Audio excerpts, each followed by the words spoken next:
Hello everybody and welcome back to a brand new episode of the NASCAR Heat 5 Career Mode. I hope you're all having a great day. Today we go to Kentucky Speedway in all three series, the Truck Series, Xfinity Series, as well as the Cup Series. But to start today's episode, we have some breaking news here in the Career Mode for the Cup Series, having to do with Bobby Carter here in the 73 car. He is now out after this race in Kentucky. He will not return to the 73 car, and Erik Jones will be replacing him in his Cup Series return for the rest of the season. And I'm using mods, of course, as you guys know, to do these roster moves, and I will show you guys right here the paint scheme after this race that Erik Jones will be running. That will be the new look of the 73 car here in the Cup Series.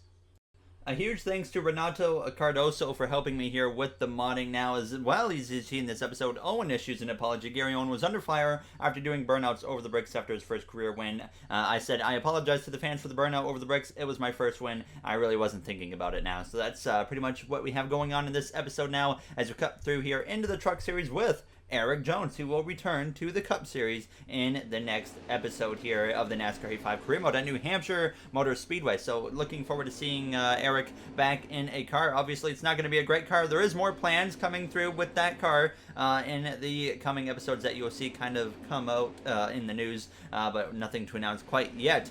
But Bobby Carter, in his final race here in today's episode, just he's getting fired. That's what happened. He's just not doing good, and Erik Jones is bringing sponsorship with him with Sport Clips. So that's exactly why Bobby Carter is getting fired now, as we see Erik Jones here in the Truck Series. He will be still competing in the Truck Series full-time here for the rest of the season. He did not declare for points in the Cup Series, so he will be competing for a Truck Series championship still here in the Truck Series. Now he's come through turn 3. He was going to the inside, making a pass there on the 16 of Austin Hill as it came through out of turns 4. Now trying to pass the, I believe that was the 18 there of Eckes now as he came through to cross the line. So as he came through now out of turns 2, heading down the back straightaway, just slowly moving his way forwards now, as Kentucky usually treats us pretty well here in the Truck Series now, as he dives down into 3, passing that 13 truck now, as he was just continuing to make this bottom lane work in his favor. Ross Chastain, though, was out front at this point here in the race, and Erik, though, was continuing to make passes. He passes the 23 of Brett Moffitt and moved himself all the way up into the 4th position. So a very strong start from Erik Jones here in Kentucky as it clears Moffitt through turns 1 and 2, and now tries to set his sights on P3 and P2, and sure enough, he would continue the run. He got to the inside there of the 56 truck, as well to the inside of Stuart Friesen, and he would come through in one corner to go from 4th to the 2nd position as he came through out of turns 4. So now you'll try to run down Ross Chastain, and Chastain was running the top lane, and that allowed Erik to run down within just a few laps, and he continued to run the top as Erik made the move to the bottom through 3 and 4, and he would now take over the lead here in Kentucky in the later stages of this race. Now as he came through a few laps later, you can see it actually built up a little bit of a gap between himself and the 2nd place truck of Todd Gilliland there, trying to chase him down as he came through turns 3 and turns 4. But now we come through to the final lap here in Kentucky, and you can actually see by the rear view mirror that Todd Gilliland had closed up the gap here on this final lap through turns 1 and 2. Erik Jones now under pressure, trying to get win number 3 of the season here in the Truck Series as it comes through out of turns 2, fresh off the announcement of him moving up into the Cup Series as it goes down towards turns 3 into the final corner there. And the 38 of Gilliland made a move up the inside. He tried to go defensive, wasn't enough. Gilliland made contact, and now he comes through out of turns 4, and Todd Gilliland is going to come through to steal the win away from Erik Jones at the line, as Jones comes up just short there in the 2nd position here in Kentucky Speedway. What a finish there in the Truck Series. Unfortunately, Jones comes up on the short end of that now, but of course, nothing we can do about it. Of course, Erik, though, locked into the playoffs here in the Truck Series, so nothing to worry about, but it would have been nice to have another win with a bonus 5 playoff points now, as he's only P9 in the standings here in the Truck Series. Now, as we get ready here for the Xfinity Series, once again, I did not show the race, but I do have the finishing order here on the screen. Josh Williams managed to win here in Kentucky. Not quite sure how that happened. Maybe I should have done the race to see what in the world would have happened. But Erik Jones is actually in the Xfinity car for us, finished in P15 here in Kentucky. So a decent finish, other than obviously a little bit short compared to 2nd place in the Truck Series. But now we come through into the Cup Series weekend here, getting close to the end of that regular season. And with the September DLC, brought 2 new paint schemes to the 20 car. The Racers paint scheme, as well as this Toyota scheme right here. So we run this one here today in Kentucky as we go down towards turns 1 on our qualifying attempt. So the goal was a 30.590 second lap time now as we come through out of turns 2. I set the setup to be pretty loose here in qualifying here as I dive down into turn 3. I usually do run a looser preset and then tighten it up a bit going into the race now as we come through out of turns 4 though on our qualifying attempt. Looks like we're going to be maybe a little bit short of that goal as we come through to the line. Very short there as it's only a 31.026 and that puts us P18 here for the Quaker State 400 at Kentucky Speedway.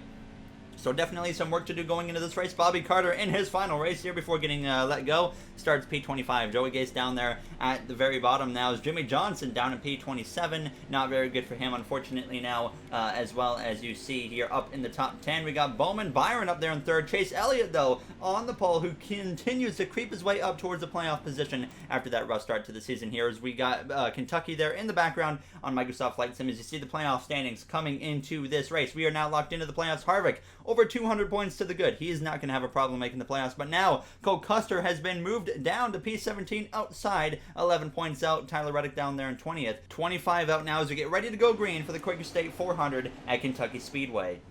Gary Owen comes into tonight's race officially a Cup Series winner. He said before this weekend that this leaves his team more opportunities to be experimental, so look for them to try and take risks throughout the rest of the regular season.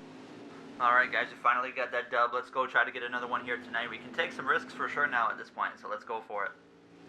Alright, there you heard the radio transmission from myself to the team as well as our pit report from Andrew Wisdom now as we get ready here to go green for the Quaker State 400. Kyle Busch, our teammate, starting at the back after failing technical inspection, but Chase Elliott definitely one to watch.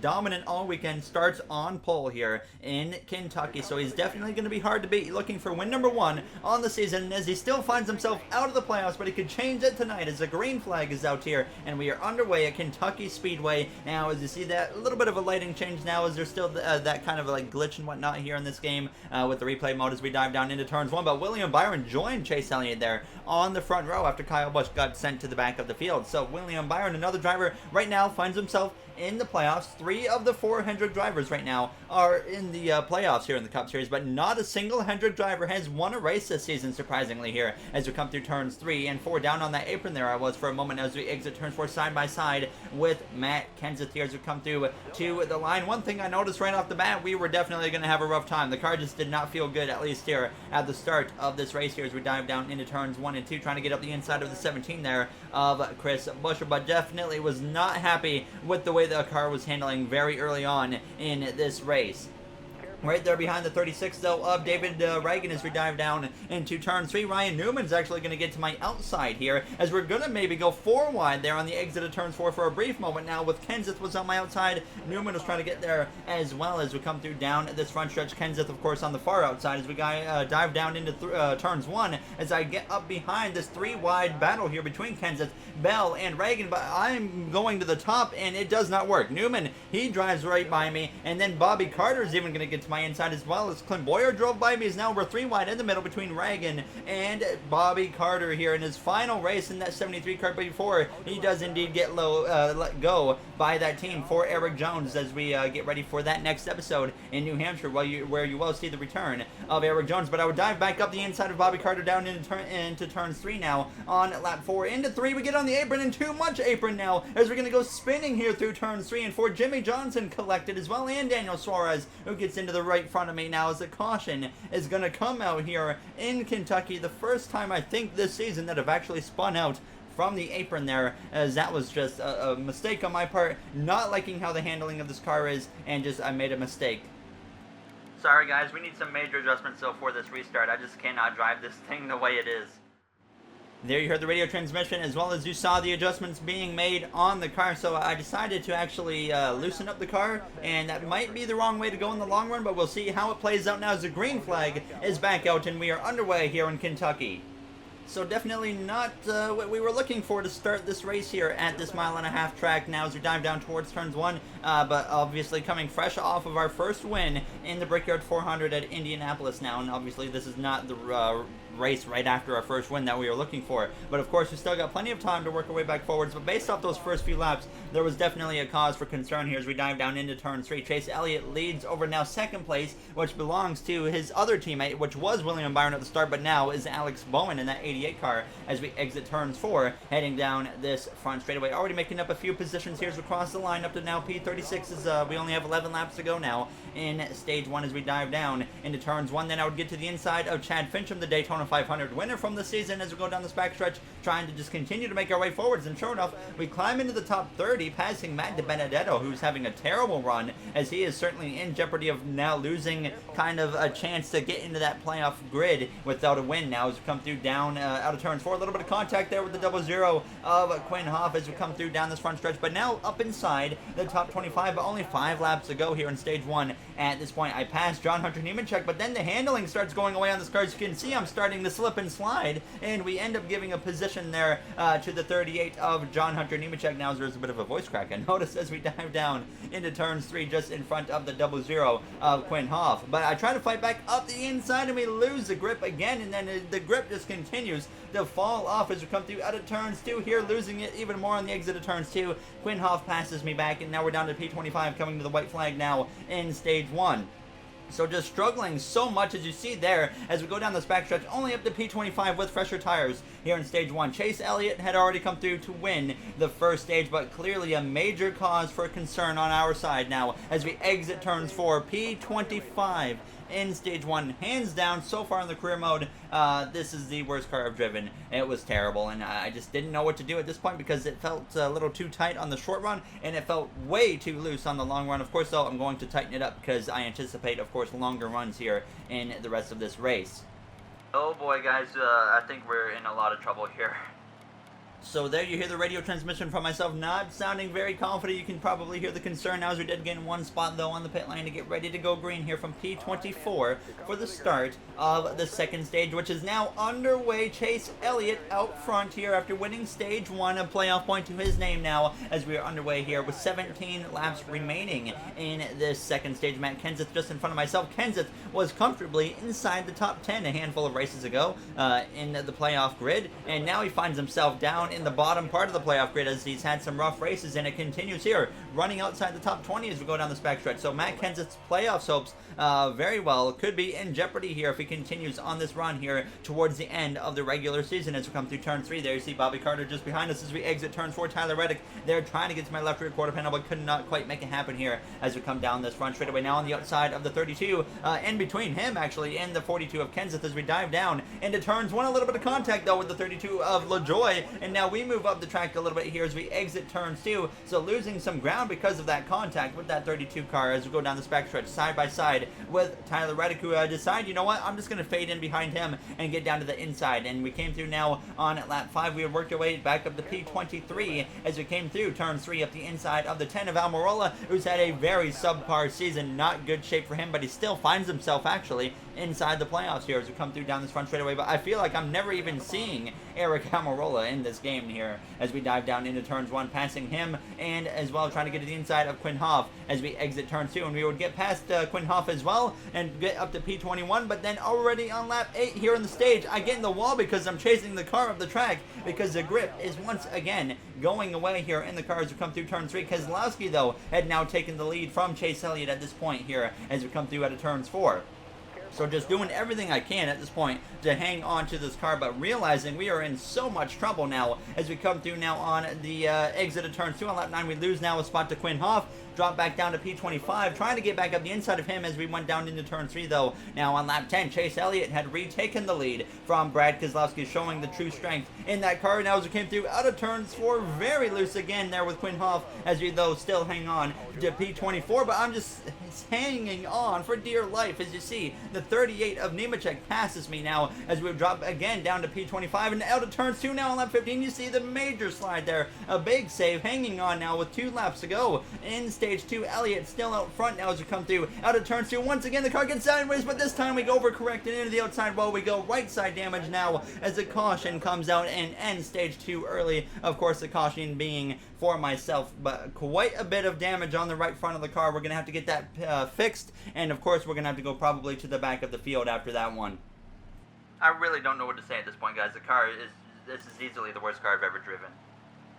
Definitely felt like all hope was lost at this point. Of course, we come to the pit lane for 2 cans of fuel, 4 tires, and I put the wedge up quite a bit to 50.3, and then I put the tire pressures down to 47 on the right side. So just hoping that on the longer run that will help us a little bit now as we drop 8 spots down to P35 here for the start of the 3rd and final stage. Chase Elliott won stage 2. Now as the green flag once again is out here in Kentucky Speedway, but of course not looking good for us here in Kentucky now, as I was just ready to get done with this race at this point. 26 laps to go. I know that no matter what we do to this car, we're probably not even going to have a top 10 car, even if we make it as good as it can be now as we come through turns 1 and 2 on the inside of the 36 of David Reagan. I just did not feel the raw speed, of course, with the terrible handling on this car. So next time we come to this track, we're definitely going to have to work on the setup of this car and get it a little bit a little more fight in this car now as we come through out of turn 4 back up to 32nd place. Matt DiBenedetto continues his very poor run here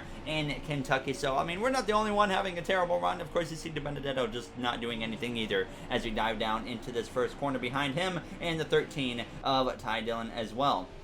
So out of turn 2, we do get to the inside of that 13 car as we go down this back straightaway, just trying to move our way forwards here and gain as much ground as we can here as we're going to get up inside now the top 30 into turns 3 after passing Matt DiBenedetto. They're going 3 wide in front of us there between Suarez, Hoff, and the 8 of Tyler Reddick, another rookie who's trying to get into the playoffs, but his chances seem to be fading as well here in this final part of the regular season as we're going to go up the inside there 3 wide with Suarez and Reddick into turns 1 as Elliott trying to drive away from the field now and get his first win of the season to make getting into the playoffs easy now as he's still trying to point his way in as we're on the inside there of Bobby Carter. This could be the final time we pass Bobby Carter here in the career mode now, as obviously he will not be returning in the next race as we come through out of turn 3. A little bit aggressive there, kind of getting to the throttle a little bit early to clear the 34, but we did clear him. There was a little bit of contact as well now as we come through on lap 46. P25 again, we've been kind of in this area the whole time, and that's really seems to be as far as we can get. And I decided though we're gonna really have to change something up here if we want to even try to get a better finish. I decided we're actually gonna have to try the undercut on a bunch of the drivers here as we come through out of turns 2. There, a little bit of contact with the 38 of Nemechek. Quinn Hoff gets back to my inside. We've seen Nemechek and Quinn Hoff so much in this race, and it was getting very tiring being around these guys now as we come through turns 3 and 4. So very disappointing, just of course how this race has gone so far, but like I said, we're going to have to try the undercut here and see if we can make something work. So I was coming to the pit lane very shortly here now as we come through out of turns 4, passing the 38 of John Hunter Nemechek, which was actually a bit surprising to me. The handling of the car definitely felt better later in this run than it did on the previous run in stage 2, but now through turns 3 and 4 on lap 52, I decide we're coming into the pit lane here about maybe like 10 or so laps earlier than we can because there was still about 9-10 laps of fuel in the car now as we come through into the pit lane here to put 2 tires on the car on the right side, of course, because you can't do left side tires, and then we would put, of course, just a little bit of fuel in the car, enough to make it to the end hopefully now as we come through out of our pit box. So of course now we got to make sure it stays green. So that is one of the concerns. If a caution comes out, well, the race just got even worse for us, but if it stays green, hopefully this will work out in our favor. We're definitely not going to gain a whole lot of ground with the way this car is driving, but we can probably get something better out of it than what we would have gotten if we pitted under the same cycle. So, of course, the pit cycle would eventually start to happen, but it was going to be a little bit still. Now, as we came through on lap 54, we were starting to make some ground. Now, as there's a car blowing up in front of us there into turns 3, and it's the 21 of Matt DiBenedetto. His playoff hopes gets even more destroyed than they already were, and thankfully, the green flag stays out. That would have been our race right there. Now, as we come through on lap 59, 9 laps to go. Now, the pit cycle was slowly starting to happen. There was about 1 car or 2 starting to trickle in to the pit lane now as we came through down on the exit of turn 4 on lap 59. Chase Elliott, the leader, comes into the pit lane this lap here. 8 laps to go. Of course, that's exactly what I'd like to see. I also did hit the wall there on the front straightaway, just being an absolute clown here. Now as we come through on 7 laps to go, we're just trying to cycle out here and see what positions we are going to gain. And sure enough, out of turns 4 now, coming to lap 62, Keselowski, he is coming into the pit lane as well. Elliott, of course, coming out of the pit lane way ahead of us. Of course, now as we're going to pass the 34 of McDowell, we're now up into P30, and then sure enough, it continues to cycle out now. We're now up inside the top 25, up to 22nd, so we gained, what, 3 spots maybe there with that undercut. Not the greatest, of course, but it still was a gain that we did not have before that pit stop. So that was definitely the one positive now as we come through to just 4 laps to go, 3 laps to go even for Chase Elliott, who's only about a straightaway behind me, unfortunately. That's just how bad our car was here today in this episode now as we come through out of turns 4. And then sure enough, now Chase Elliott approaching 2 laps to go here in Kentucky. But there's problems into turns 3. Denny Hamlin has gone spinning into the corner, collecting Clint Boyer there, who got a piece of it. But the caution comes out now. I decide we're coming into the pit lane because we're going to just throw 4 tires on it, 2 cans of fuel, because why not? The fuel obviously doesn't matter at this point. And we're just going to see what we can do because it's going to be an overtime restart. And we were already, P22, an absolute disaster. So if we can get anything better here than 22nd, then it will be worth it now. As Chase Elliott, there's been a history of the leaders blowing the wins away on these overtime restarts this season. Can Chase Elliott change that here by winning in overtime in a race he is dominated now as we start lap 69? Nice here. 2 laps to go in NASCAR overtime as we dive down into turns 1. Elliott trying to hold on to the victory now as we come through turns 1 and 2 on the inside of Matt Kenseth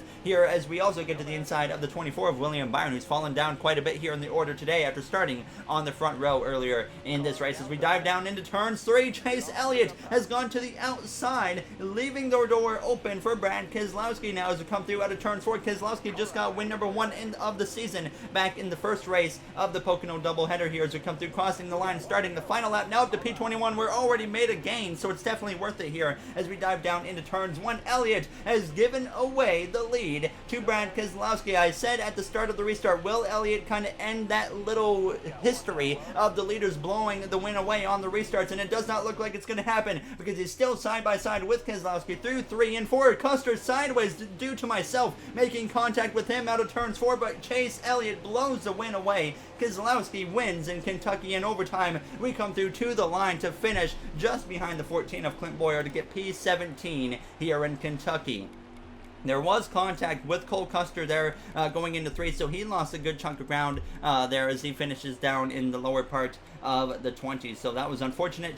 Jimmy Johnson up there in P12. Custer did not need that to happen, and that was my fault. But Chase Elliott blows away the victory and continues the streak of drivers blowing away victories here in overtime now as Elliott was in prime position to win it. And, of course, he just gave it away, unfortunately, for that 9 team. That would have been Hendrick Motorsports' first win of the season. Hard to believe they have not won yet at this point. But, of course, now we have a post-race interview here with Matt O'Brien to do. Gary, that was an incredibly rough night for you in Kentucky. What went wrong? Everything, I think. Just nothing went right there, Matt. I wrecked myself at one point, and yeah, nothing was going good there. But we got that win. We're in the playoffs. We just got to keep our head high. And honestly, I think we're going to go into New Hampshire and have a good run there. So hopefully we can pull that off. But congrats to Brad Keselowski there on the win tonight. Well, I think that's his 2nd win of the year. But hopefully we can come back stronger in New Hampshire. All right, there you heard the post-race interview, short and sweet from myself there. Now, as we only get one thing there from William Byron, and that's it. But as always, if you guys enjoyed this episode, you do know what to do. And of course, we're going to get a look here at the playoff grid before this episode is over, as well as, keep in mind, in the next episode, Eric Jones will be returning to the Cup Series here at New Hampshire. So it'll be interesting to see how he does. Of course, that car is not going to be improved at all, but it does seem like I do have a way to change that. But of course, we're going to wait till next season to make some kind of performance changes on some cars there. As you see the playoffs here for all 3 series trucks, Xfinity, as well as the Cup Series there. And now on the Cup Series side, there you see Kyle Busch and Denny Hamlin, Martin Truex Jr., your top 3 were down there, and now 7th. Now is Stenhouse PH as well. As you see, Bell, 12 points out. So it's going to get interesting here in this final run as Elliott has found himself in the playoffs. So that would do it for this episode. I'll see you guys in the next one. Have a great day, everybody.